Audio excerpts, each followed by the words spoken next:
Salut et bienvenue sur Webcanal Auto. Aujourd'hui, on va se faire un petit trajet pour tester la planification avec ABRP et le boîtier OBD Link. Pour ceux du fond qui auraient manqué la dernière vidéo, j'ai branché un boîtier OBD sur la prise de diagnostic de la i208, un boîtier OBD de la marque OBD Link. Ce boîtier va servir à collecter les données fournies par tous les calculateurs de la voiture, les envoyer vers une application qui va restituer les données pour qu'elles soient compréhensibles et exploitables par le conducteur. Au niveau des applications, vous avez les applications qui se contentent juste de collecter les données et de les renvoyer vers une application classique. Ça fait un peu comme un ordinateur de bord. Là, vous avez comme application Car Scanner, OBD Link et bien d'autres. Et vous avez les applications qui font la même chose, mais qui intègrent en plus une fonction planificateur. Un peu comme Android Auto ou les planificateurs embarqués dans les Tesla, Mercedes et BMW. Et l'application dont je parle ici, c'est bien entendu ABRP, avec laquelle nous allons planifier notre trajet. Grâce à la combinaison ABRP et OBD, je vais pouvoir donner à la i208 un planificateur, chose qu'elle n'a pas en natif, même en option. Aujourd'hui, un planificateur n'est plus aussi indispensable qu'avant. Il y a des grands réseaux de recharge absolument partout, et même sur les autoroutes, ce sont toutes les aires de service qui sont équipées. Maintenant, les aires de repos sont aussi en train de s'équiper en réseau de recharge. Les voitures comme notre i208 sont en principe faites pour faire de la ville. Elles n'ont donc pas besoin d'avoir une grande autonomie, une charge très rapide ou encore un planificateur. La 208 ne déroge pas à cette règle. Batterie de 46 kWh, consommation élevée égale autonomie réduite, autour de 300 km dans le meilleur des cas. On peut charger à 100 kW en DC, les chargeurs qui sont sur les autoroutes en gros. Ce qui laisse de grandes perspectives pour envisager des longs trajets. Cette intro est beaucoup trop longue. Allez, je vous montre tout ça.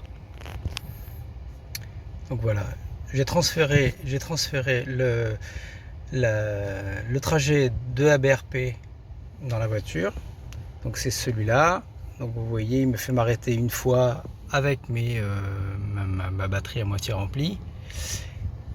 Et là, c'est magnifique. C'est ce qui manque, hein, clairement. Voilà.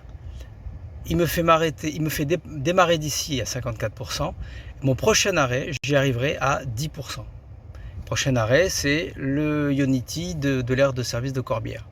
Franchement, c'est génial. Moi, franchement, je trouve ça génial. Voilà. C'est tout ce qui manque à cette 208. Et qui aurait dû être mis directement dedans. Et vous voyez là, à l'heure actuelle, il me dit qu'il y a 2 bornes qui sont prises. Les deux traits rouges, là, ça veut dire qu'il y a 2 bornes qui sont actuellement occupées. Bon, allez, on verra si j'y arrive. À tout à l'heure. Avec le trajet que j'ai planifié via ABRP, eh ben, je vais le suivre et je vais me servir comme si j'avais Android Automotive. Avec ma petite 208, eh bien, je vais m'arrêter là où ABRP me fait m'arrêter, avec un départ à 54-55% de batterie. Donc, je n'ai pas rechargé. Hein. Là, normalement, notre premier arrêt, ça devrait être à l'aire de service de Corbière, sur l'autoroute A61 en direction de Narbonne. Je devrais arriver avec 10%. C'est ce que me prévoit ABRP. On va voir si c'est faisable. Ok. Peut-être que je vais finir à 120, mais sinon ça devrait être faisable. Voilà, on a encore pris un petit pourcent. On est à 13% maintenant à l'arrivée à la borne. L'avantage d'arriver avec des pourcentages bas, c'est-à-dire autour de 10%, entre 5 et 10%, jusqu'à 15 même, c'est qu'on va prendre, ça va charger beaucoup plus vite au début. C'est-à-dire que dès qu'on va brancher, elle va prendre le maximum de la puissance de charge et on va récupérer de l'énergie plus rapidement. Là, la 208, elle a un chargeur qui accepte du 100 kW. C'est pas déshonorant, c'est pas exceptionnel, mais c'est pas déshonorant. On va voir ce que ça va donner à la borne. Là, je suis toujours à 13% à l'arrivée. Et là, je vois que ça y est, les deux personnes qui étaient en train de charger, elles chargent.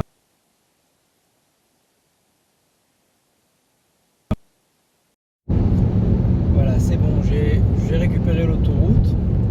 Je vais en direction de la prochaine recharge, donc l'aire de service de Corbière. Voilà, qu'est-ce que je peux vous faire comme petit bilan? Après être passé pour une estimation du pourcentage à l'arrivée à 14% de batterie à l'arrivée à la borne des Corbières, j'ai pas suivi son trajet. Il me faisait traverser la ville de Castelnaudary, donc forcément réduire ma vitesse. C'est pour ça qu'il estimait que j'arriverais avec 14%. Je l'ai pas suivi, j'ai pris une autre direction, j'ai contourné la ville de Castelnaudary par des routes à 80. Du coup, l'estimation à l'arrivée a baissé à 12%. Parlons des aides à la conduite. Alors, sur cette I208, en termes d'aide à la conduite, on a le strict minimum, c'est-à-dire qu'on a un régulateur de vitesse, tout à fait classique, hein, il n'est pas adaptatif. On n'a pas de maintien dans la voie, mais on a un anti-franchissement de ligne, c'est-à-dire que la voiture est remise, elle fait du ping-pong entre les lignes. Elle est remise au centre de la voie, mais elle ne reste pas au centre de la voie. Elle va faire le ping-pong entre les voies. Ça, c'est parce qu'on a la version, la finition GT Line, qui est l'avant-dernière version avant la plus haute. La plus haute étant la finition GT, où là il y a tout. Et dans la finition GT, il faudra que je vérifie, je vous l'incrusterai. Dans la finition GT, il y a le régulateur de vitesse adaptatif et le maintien dans la voie. Autre point que je voulais vous remonter, c'est que c'est la régénération sur la I208. Alors, il n'y a pas de vraie régénération à proprement parler. Il y a un mode B. C'est un petit frein moteur avec une petite régénération. Mais c'est vraiment pas fou. On utilise encore beaucoup trop la pédale de frein pour pouvoir stabiliser la voiture et freiner la voiture, surtout freiner la voiture. Ensuite, on a la lecture des panneaux. Et on a quelque chose qui ressemble un peu à ce qu'il y a sur la Mégane, c'est-à-dire que on a une touche pour qu'il se mette à la vitesse qui est indiquée sur son panneau. Voilà. Mais je suis pas encore sûr de mon coup pour savoir si c'est vraiment comme sur la Mégane ou si c'est autre chose. Oui, je disais que je trouve que la voiture est bien isolée phoniquement de l'extérieur. On n'entend pas trop ni les bruits de roulement ni les bruits extérieurs. En tout cas, c'est mieux que la Mégane. C'est bien mieux que la Mégane. Je vais faire cette partie en voix off car je n'avais pas activé le micro de la mini caméra. Tant pis. Depuis que j'ai pris l'autoroute, je roule en fait à 130 km/h, normal. Donc je consomme plus. Donc ABRP revoit à la baisse l'estimation du pourcentage de batterie à l'arrivée.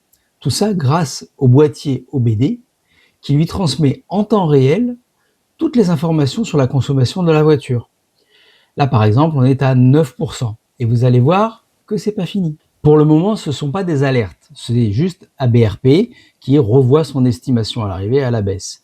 Les alertes vont arriver d'abord par la voiture. Ici, sur la i208, quand on franchit la barre des 10%, le GPS de la voiture prend la main et propose des solutions de recharge. En gros, il cherche des bornes.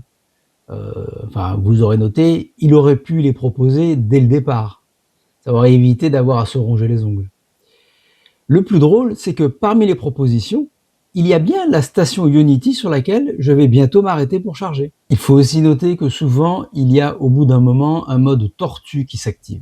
C'est-à-dire que la climatisation ne fonctionne plus, les performances moteurs sont bridées, ça peut même aller jusqu'à l'arrêt du véhicule ou en tout cas l'impossibilité de redémarrer si par exemple on s'est arrêté à un stop ou à un feu rouge. Mais en général, le mode tortue ne s'active que sous les 5% de batterie et l'arrêt du véhicule est en dessous des 0%. Bon là je suis passé à 7% à l'arrivée. Il me reste 6 km, il me reste 20 km d'autonomie et je viens d'avoir une deuxième alerte. Et là j'ai même une... Ah oui, mais ça c'est ABRP qui me le dit. J'ai même une alerte qui me dit de rouler à 120. Voilà. C'est pas du tout anxiogène, hein, pas... Alors ça tombe bien, on arrive dans une zone de travaux et donc je dois descendre à 90. J'arrive dans 3 km. J'ai encore eu une alerte pour me dire que la batterie était faible et que j'allais pas arriver à destination. Voilà, voilà, une quatrième alerte. Bon, voilà, là j'arrive à la station de recharge, je suis à 8% et je vous reprends au moment de me brancher. Désolé, je fais cette première recharge en face caméra car ce que j'ai tourné était de très mauvaise qualité. Et en plus, mon micro n'a pas fonctionné, bien sûr. Et en plus, je n'avais pas mis mon téléphone à charger, donc plus de batterie à l'arrivée.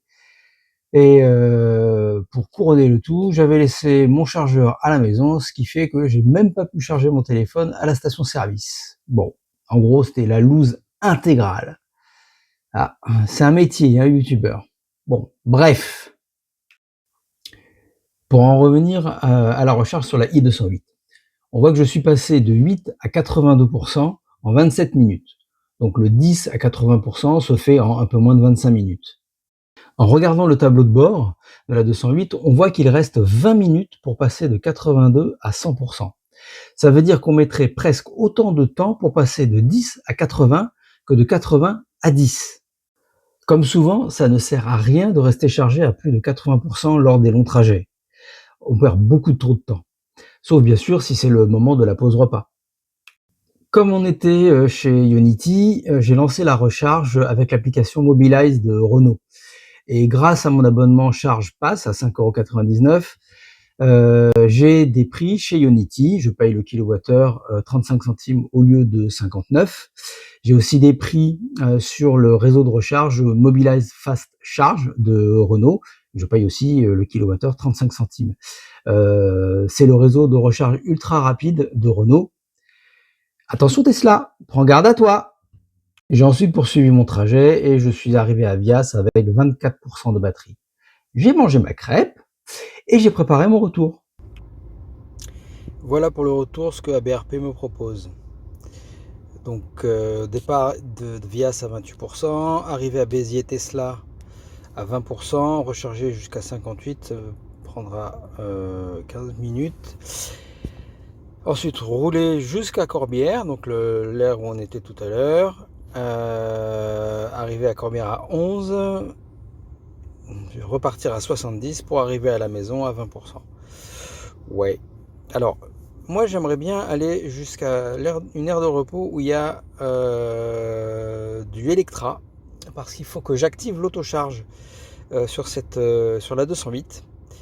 Et ça me ferait bien plaisir de passer par Electra. Donc je pense que je vais remplacer les Corbières par Electra.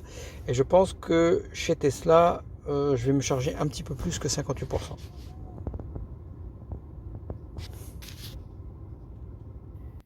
Donc je viens d'arriver chez Tesla. Maintenant, il faut que je sélectionne le chargeur sur lequel je suis.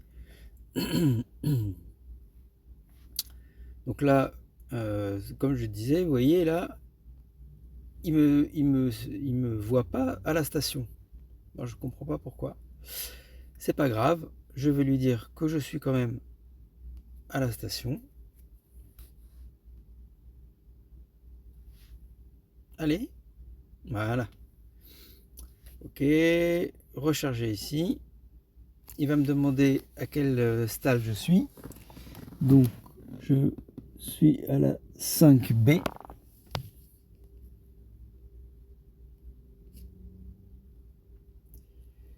5B, démarrer la charge.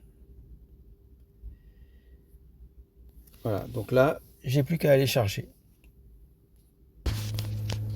Voilà, la charge a démarré chez Tesla. J'étais à 20, je suis déjà à 28. Et vous voyez ce que vous voyez là, c'est l'interface Tesla de recharge. C'est très complet. Vous avez le taux de charge, vous avez le prix que vous avez consommé, la vitesse de charge et la quantité d'énergie récupérée. Franchement, le temps, franchement, c'est très simple, efficace. Bon, c'est Tesla. Je vous reprends plus tard. Bon, visiblement, un BRP, il n'a pas trop confiance. Il pense que j'arriverai pas à l'ère de Arzens Electra. Donc, ce que je vais faire, c'est que je vais faire l'appoint à l'ère des Corbières. C'est une station Unity, c'est les Corbières Nord, c'est juste en face de l'ère des Corbières Sud, là où j'ai fait le plein tout à l'heure. Donc, je vous reprends dès que j'arrive à l'ère des Corbières. Et voilà, on se fait un petit appoint. Salut! Sur l'application Electra, je ne trouve pas le bouton pour activer l'autocharge sur la 208. Alors je me demande s'il n'y a pas une incompatibilité avec la plateforme Stellantis. Bon, eh bien, on verra ça tout à l'heure. Là, je charge, je vais me prendre un café et puis ensuite, on se retrouvera soit sur la route, soit une fois que je serai arrivé à Electra. Salut! Bon, là, je suis en train de charger et petite réflexion que je me fais régulièrement sur les heures de repos. Pour charger sa voiture électrique, il y a plein d'applications, donc il faut être quand même vachement connecté.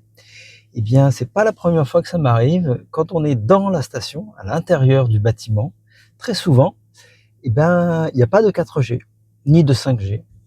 Alors, il y a peut-être un Wi-Fi, peut-être même qu'il est gratuit, mais en tout cas, il n'y a ni 4G ni 5G dans l'aire de repos où j'étais, ce qui fait que j'étais dans l'incapacité de surveiller la charge de la voiture. Voilà. Bon, petite réflexion que je me fais, voilà. Je pense notamment à Tesla qui souvent est dans des endroits où il n'y a pas grand-chose, où il charge, je sais plus comment ça s'appelle, qui est en race campagne. Ça peut être compliqué si jamais il n'y a pas de data qui peuvent circuler. Voilà, je me pose cette question. Voilà. Salut! Je vais bientôt repartir. Petit truc rigolo qui vient à l'instant de m'arriver au moment de débrancher, eh bien, la borne ne voulait pas s'arrêter. Elle continue à charger malgré le badge, malgré l'appui sur le bouton stop. Non, j'ai dû appeler le service client de Unity qui m'a arrêté la charge. Et puis voilà. Donc je repars, je m'arrête à la station d'Arzens chez Electra et on va voir cette histoire d'autocharge. Salut! Bon bah là on arrive bientôt à Arzens. Et je vais vous montrer comment ça se passe.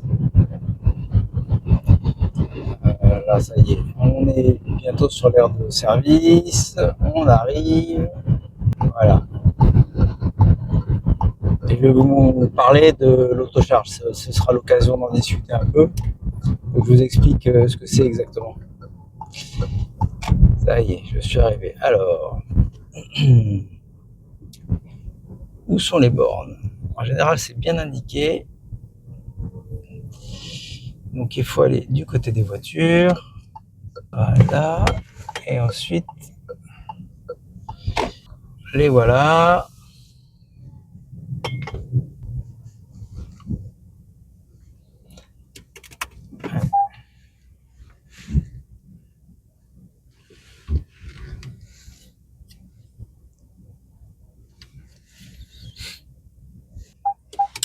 Et voilà. Donc, on est arrivé à l'aire d'Arzens et je vous reprends pour vous expliquer comment ça fonctionne l'autocharge.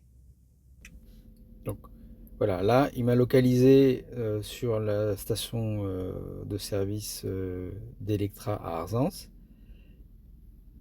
Donc, il me l'avait ouvert, là, c'est ce que vous avez vu au départ. Donc, Arzens Nord.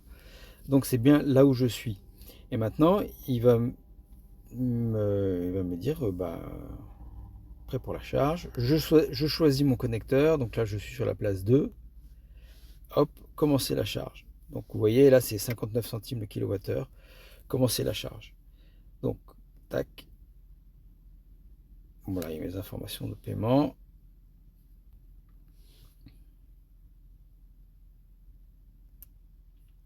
Il y a un prépaiement autorisé. Eh ben, bon, commencer la charge. On va la commencer, oui ou non? Brancher le connecteur. Et voilà. Et après, je branche le connecteur et ça marche.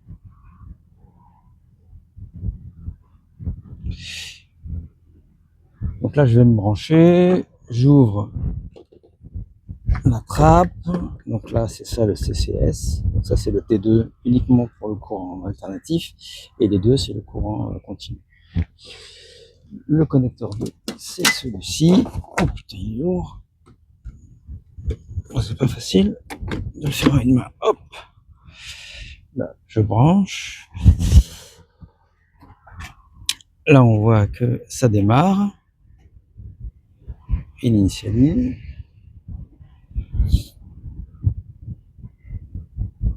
Et déjà, elle fait du bruit la borne, donc c'est que c'est pas mal. Et vous voyez, très intéressant, là, vous voyez, en fait, c'est une borne 300, mais s'il y a deux voitures, donc c'est une voiture, elle peut prendre 300. S'il y a deux voitures, bah, ils se partagent la puissance en deux. Voilà, donc ça charge. Je vous reprends dans la voiture pour vous expliquer l'autocharge. Alors l'autocharge, c'est quoi?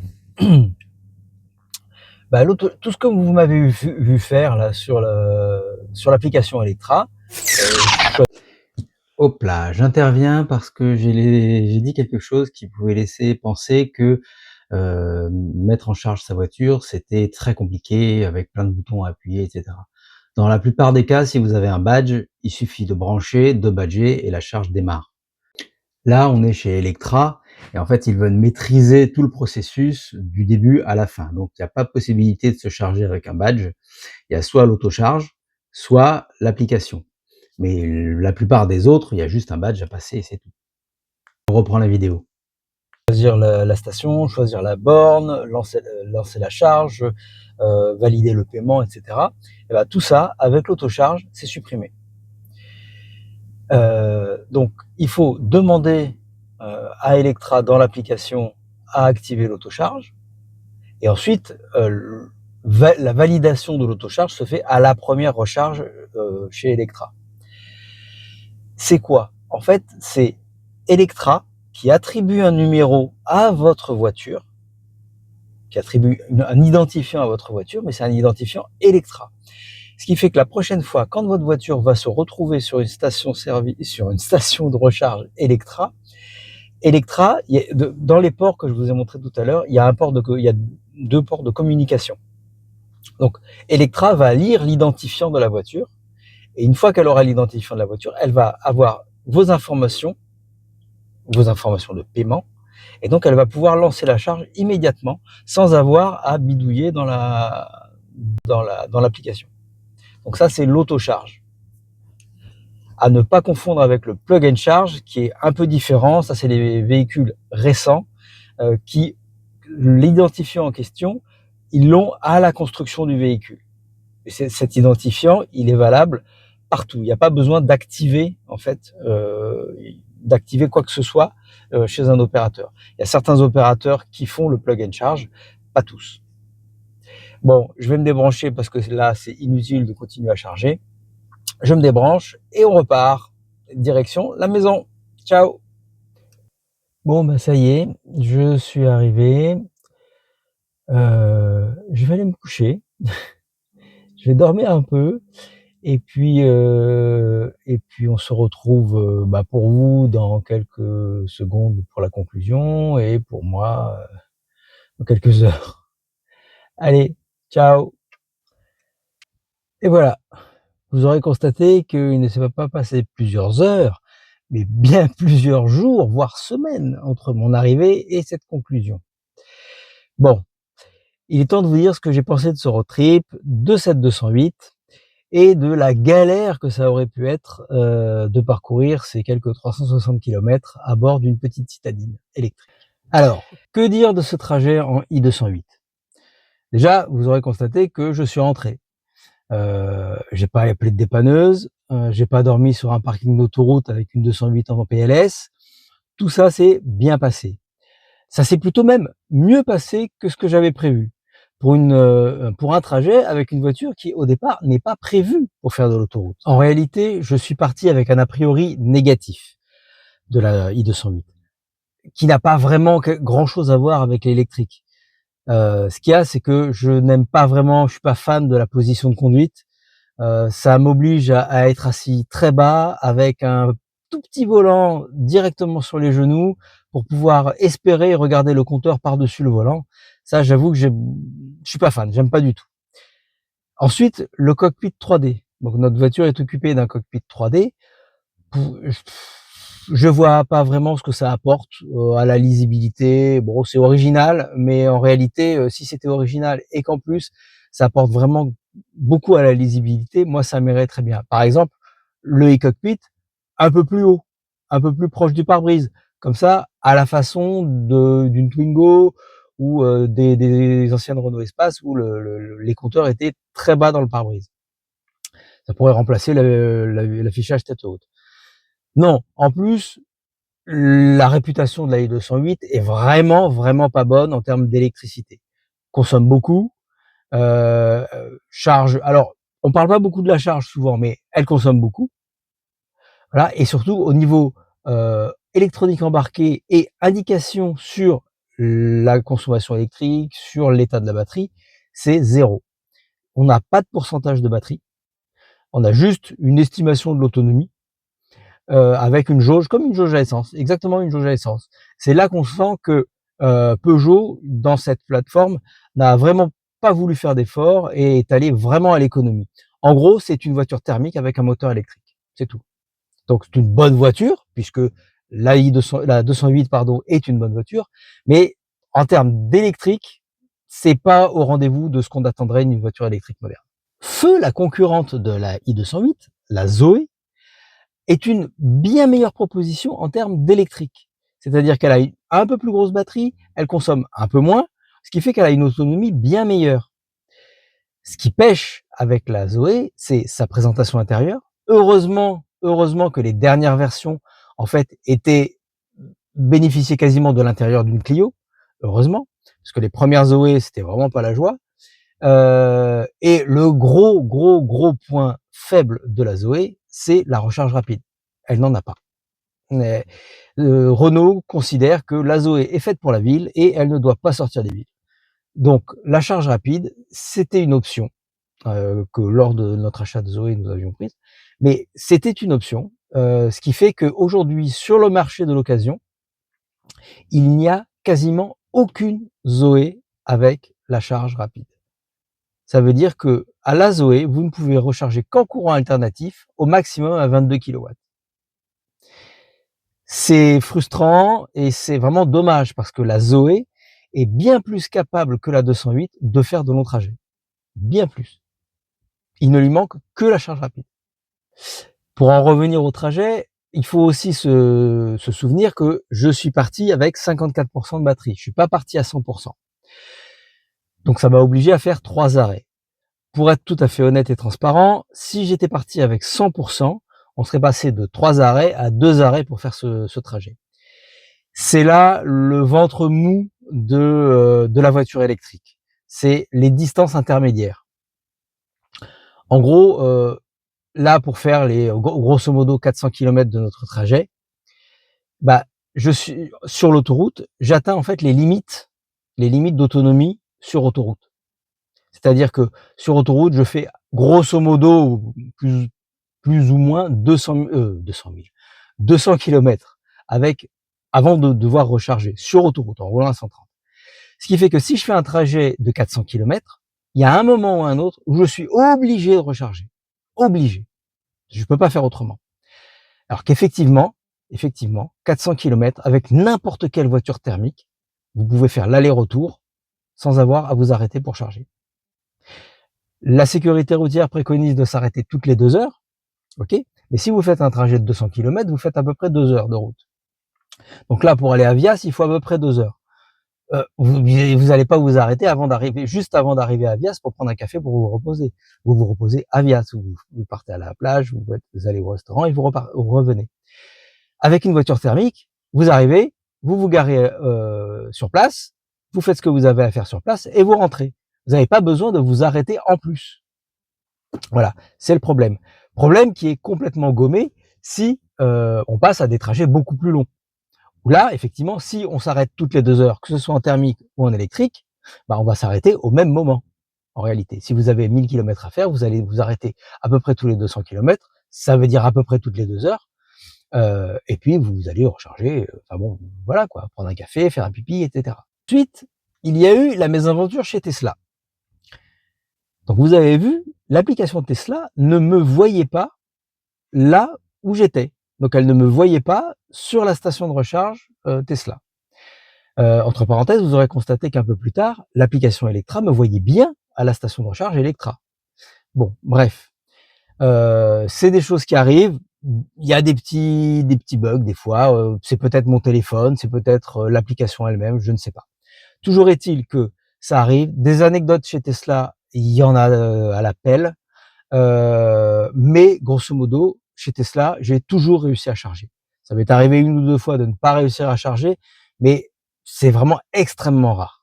De plus, chez Tesla, ce qu'il y a bien, c'est que il y a toujours entre 15 et 20 bornes, des fois plus. Ce qui fait que, quoi qu'il arrive, vous chargerez. Même si la station est bondée, il y aura toujours une borne qui va se libérer 1 ou 2 minutes plus tard. S'il y a une ou 2 bornes qui ne fonctionnent pas, il y en aura toujours une autre à côté qui va fonctionner. C'est ça la grande force des superchargeurs Tesla. C'est aussi ce que je voulais, le point sur lequel je voulais insister. Évitez, quand vous faites de longs trajets, de viser des stations de recharge avec peu de bornes. Alors déjà, interdiction d'aller sur sur les bornes en ville. En général, c'est des bornes isolées, il y a 1, 2 bornes. Très souvent, c'est des bornes qui sont déployées par les syndicats départementaux de l'énergie. Donc mal entretenues, toujours en panne, avec un écran illisible. Moi, franchement, le conseil, c'est éviter les bornes de ville. Préférez les stations de recharge. Et dans tous les cas, préférez les stations de recharge où il y a plus de 4 bornes. En effet, 4 bornes, ça veut dire que s'il y en a une qui fonctionne pas, oui, il vous en reste 3. S'il y a une personne qui est déjà en train de charger, il vous en reste 2. Ça commence à faire beaucoup en termes d'aléas, surtout si vous êtes un peu pressé, surtout si vous n'avez pas beaucoup de pourcentage de batterie qui reste. Moi, je privilégie les grands réseaux de recharge, Ionity, Tesla, Electra, Fastned, Total Energy, etc. Il y a toujours des pannes, mais très souvent, vous avez une borne à côté. Très souvent, ce que je préconise aussi, c'est que si la borne sur laquelle vous êtes ne fonctionne pas, même s'il y en a une qui fonctionne à côté, appelez le service client. En général, il redémarre la borne et elle remarche. Enfin, la plateforme Stellantis. Alors, que dire de cette plateforme? C'est clairement pas une plateforme où ils ont mis tous leurs moyens dans la réalisation de quelque chose de valable. On voit clairement que le groupe Stellantis a fait cette plateforme électrique parce qu'ils y étaient obligés, mais ils en veulent pas du tout. Alors, c'est en train de changer, mais au moment, c'est-à-dire en 2020, au moment où ils ont sorti cette plateforme, c'était clairement pas le but. Le but, c'était voilà, de montrer qu'ils faisaient un mini effort dans l'électrique, mais sans plus. Qu'est-ce qu'on peut dire de cette plateforme?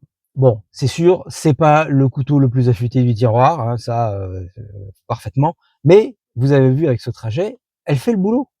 Elle fait le boulot. J'ai roulé à 130, j'ai fait à peu près 150 km.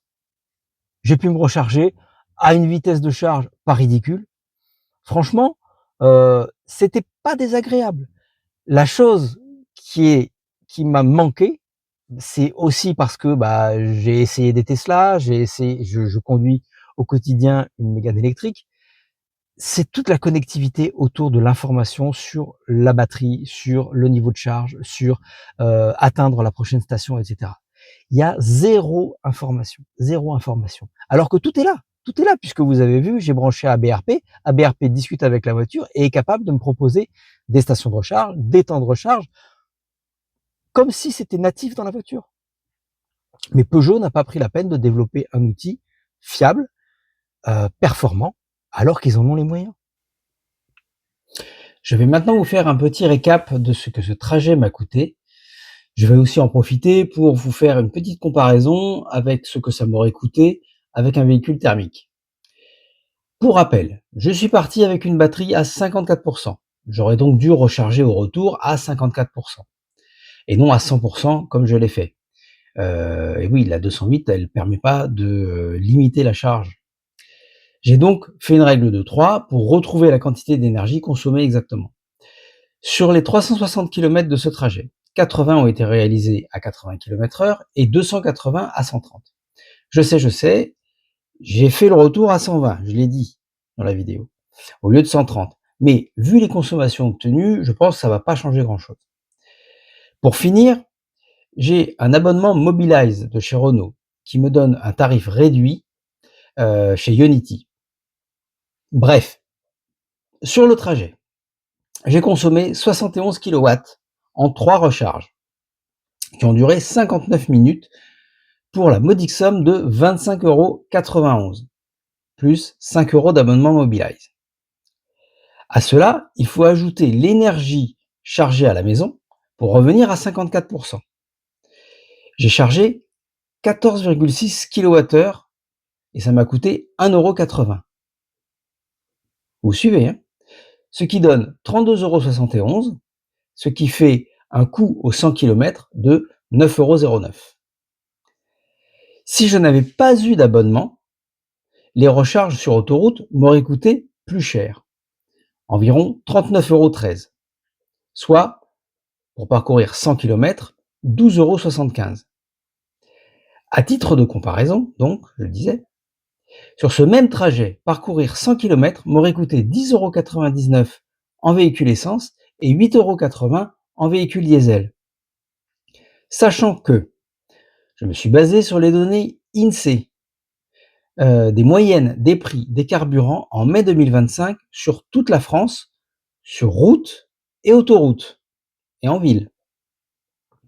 Ensuite, pour calculer la consommation moyenne essence et diesel, je suis parti sur une fourchette basse et pas sur j'ai pas pris la moyenne des consommations constatées par l'INSEE.